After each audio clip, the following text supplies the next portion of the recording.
Əziz dostlar, Əhlüsünnədən olan bəzi qardaşlarımız belə bir iddia ilə çıxış edirlər.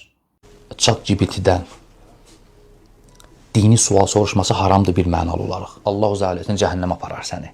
Rahat. Rahat cəhənnəmə aparar səni. Bax, niyə Rəşad qardaş? Niyə? Çünki düzdən səhvi ayıra bilməyəcək. Başqa bir qardaş da bu iddianı dəstəkləyərək bunları deyir. Qardaşın dediklərinə gəldikdə isə, qardaşın dediklərində həqiqət var. Əgər səndə şərii elmlər yoxdursa, dini biliklərin yoxdursa, ChatGPT-nin sənə cavabından səhv və ya düzün hansı olduğunu ayırd edə bilməyəcəksən. O sənə səhv dedirsə, sən onu düz olaraq qəbul edib o cürə də əməl edirsən. Necə ki, bu video düzəldənlərdən biri yazıb ki, mütləq axıra kimi bax, ChatGPT-yə tövhid barəsində sual verir və sonunda deyir ki, indi qərar vermək sizindir, söz söyləmək sizindir. ChatGPT tövhid barəsində danışır, hamısını ailəmi vurur bir-birinə, səhv danışır. Yəni, insanların ümumi bildiyi bir məlumatı sənə verir. Misal olaraq, məsəl üçün, birinə deyirsən ki, la ilahe illallah nə deməkdir? Mənası, tərifi. Deyir ki, Allahdan başqa Allah yoxdur. Bu səhv tərcümədir. Bu səhv tərifdir. Eyni qaydada ChatGPT də o cürə cavab verir. Ona görə də qardaşın dediklərində həqiqət var.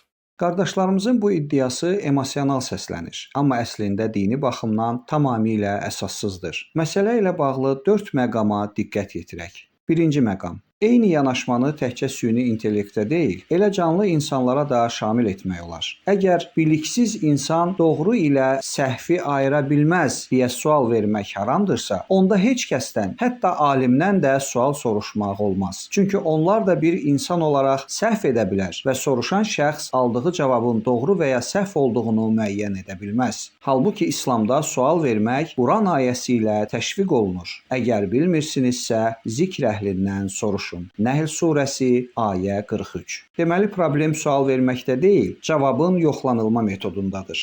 İkinci məqam. Vasitə ilə hökm qarışdırılır. ChatGPT müstəqil dini mənbə və ya din alimi deyil, kitab, internet və ya canlı müəllim kimi bir vasitədir. Vasitədən istifadə etmək haram sayılmır. Əsas məsələ ondan necə istifadə etməkdir. Belə ki, verilən cavabı yoxlamaq imkanı var. ChatGPT-dən cavab alarkən konkret mənbə, Quran, hədis, fiqhi kitablar və ya digər əsərlərdən konkret sitat və konkret istinad mənbəyini istəmək mümkündür. Bu, istifadəçiyə məlumatı yoxlamaq imkanı verir. Bu yanaşma əslində hansısa bir alimə sual verib, onun cavabını kör-köranə qəbul etməkdən daha təhlükəsizdir. Üçüncü məqam. Ümumi qadağa əsassızdır. Bir şeyin bəzən səhv nəticə verə bilməsi, onun ümumilikdə haram olmasını tələb etmir. Aydın məsələdir ki, bir çox kitablarda və ya xətiblərin çıxışlarında da səhvlərə yol verilir. Onda gərək bu yanaşma ilə kitablar və xətiblər də qadağan edilsin. Bu isə